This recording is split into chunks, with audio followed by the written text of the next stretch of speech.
नमस्कार दोस्तों, स्वागत है आपका स्टोरीवर्स हिंदी में, जहां कहानियां होती हैं जिंदा। आज हम एक ऐसी कहानी पर चर्चा करने वाले हैं जो किसी एक राजा महाराजा की नहीं, बल्कि खुद हमारी, मानव जाति की सबसे शुरुआती और सच कहूं तो सबसे लंबी कहानी है।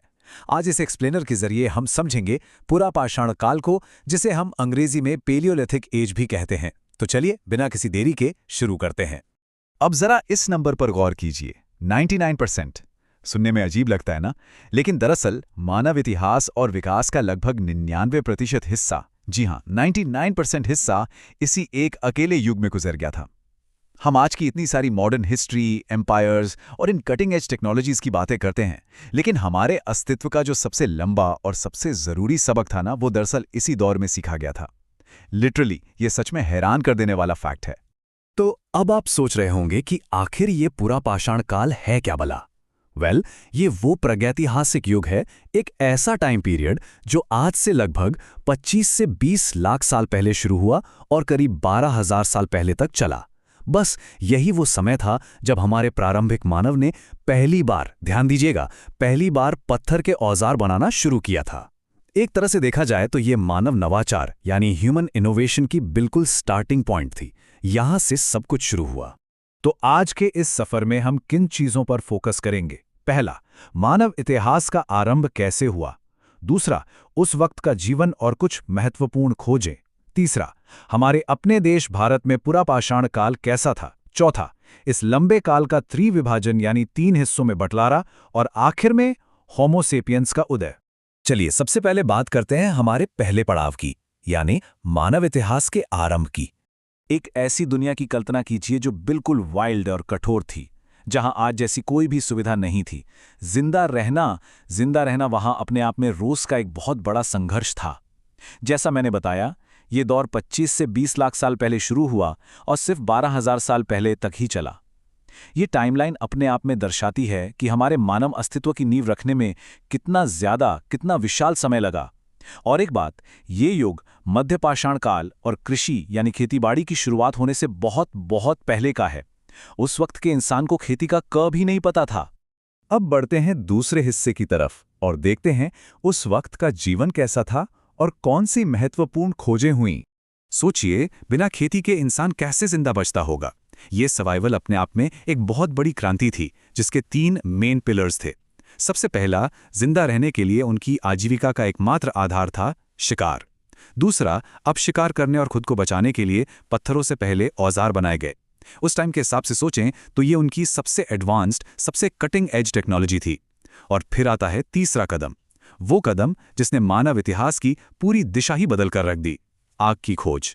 पुरापाषाण काल में ही इंसान ने आग पर काबू पाना सीख लिया था, और ये ठंड से बचने, खाना पकाने और खतरनाक जंगली जानवरों को दूर रखने का उनका सबसे बड़ा हथियार बन गया। अब आते हैं अपने तीसरे विषय पर।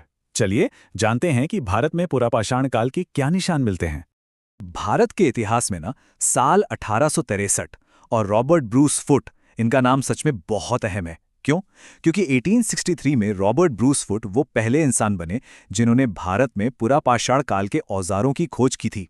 एक्चुअली उनकी इस ऐतिहासिक खोज ने प्रैक्टिकली भारत को पुरातत्व और प्री हिस्टोरिक नक्शे पर लाकर खड़ा कर दिया। और इससे ये साफ हो गया कि इस प्राचीन युग की गहरी जड़ें यहाँ हमारे देश में भी मौजूद हैं। आज भी हमारे देश में इस युग के कई बहुत ही महत्वपूर्ण स्थल यानी साइट्स मौजूद हैं। एक छोटा सा टूर लें तो आंध्र प्रदेश में कुरनूल से शुरू होकर कर्नाटका में हुंसगी, ओडिशा में कुलियाना, राजस्थान के दिदवाना, मध्य प्रदेश के बहुत ही मशहूर भीमबेटका और छत्तीसगढ़ के सिंघानपुर तक। ये सारी जगह आज भी उन प्राचीन मानवों की छोटी छोटी निशानियां अपने अंदर संभाले हुए हैं। ये वही जगह जहां हमारे एंसेस्टर्स सच में घूमा करते थे। लेकिन यहां एक बहुत ही दिलचस्प पुरातात्विक रहस्य आता है।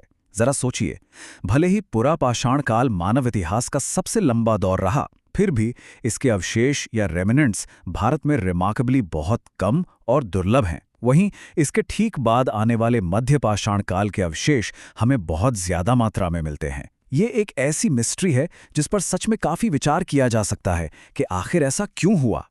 खैर, अब बात करते हैं चौथे हिस्से की, यानी इस विशाल काल के त्रिविभाजन की। अब क्योंकि ये युग कोई 100-200 साल नहीं बल्कि लाखों सालों तक चला था, इसलिए एक्सपर्ट्स ने मौसम और पत्थर के बदलते डिजाइन को देखते हुए इसे 3 चरणों में बांट दिया है। पहला है पूर्व पुरापाषाण काल यानी लोअर फेज, दूसरा मध्य पुरापाषाण काल यानी मिडिल फेज और तीसरा उत्तर पुरापाषाण काल यानी अपर फेज। तो आइए इन्हें एक एक करके समझते हैं। सबसे पहले आते हैं पूर्वा पुरापाषाण काल पर। ये इस पूरे युग का सबसे लंबा हिस्सा था और पता है, इसका ज्यादातर समय भयंकर सर्दी यानी एक्सट्रीम आइस एज में बीता था। भारत में इसके स्थल हमें असम, सिंधु, बेलन और नर्मदा घाटी के आसपास मिलते हैं। अगर औजारों की बात करें तो उस दौर में हस्त कुठार यानी हैंड एक्सिस, खंडक यानी क्लीवर्स और विदारने यानी स्क्रेपर्स का इस्तेमाल होता था। ये काफी भारी और मजबूत पत्थर के औजार होते थे और उस जमाने की हड्डियां जमा देने वाली ठंड में जिंदा रहने के लिए ये बेसिक टूल्स बेहद जरूरी थे। फिर जैसे ही हम मध्य पुरापाषाण काल में आते हैं, यहाँ हमें एक बहुत बड़ा टेक्नोलॉजिकल अपग्रेड देखने को मिलता है। एक तरह से आप कह सकते हैं कि इंसान अब थोड़ा और स्मार्ट हो गया था। उन्होंने उन भारी भरकम पत्थरों को छोड़कर पत्थर की पापड़ियों, जिसे हम शल्क या फ्लेक्स कहते हैं, उनसे हल्के औजार बनाना शुरू कर दिया। ये वाकई उस समय की एक बहुत बड़ी प्रगति थी। इन फ्लेक्स की वजह से औजार अब कहीं ज्यादा स्पेसिफिक और हल्के हो गए थे। इस दौर के नए औजारों में फलक यानी ब्लेड्स, वेधानी यानी बोरर्स, छेदनी यानी पियर्सर्स और खुरचनी यानी स्क्रैपर्स भारी मात्रा में मिली हैं।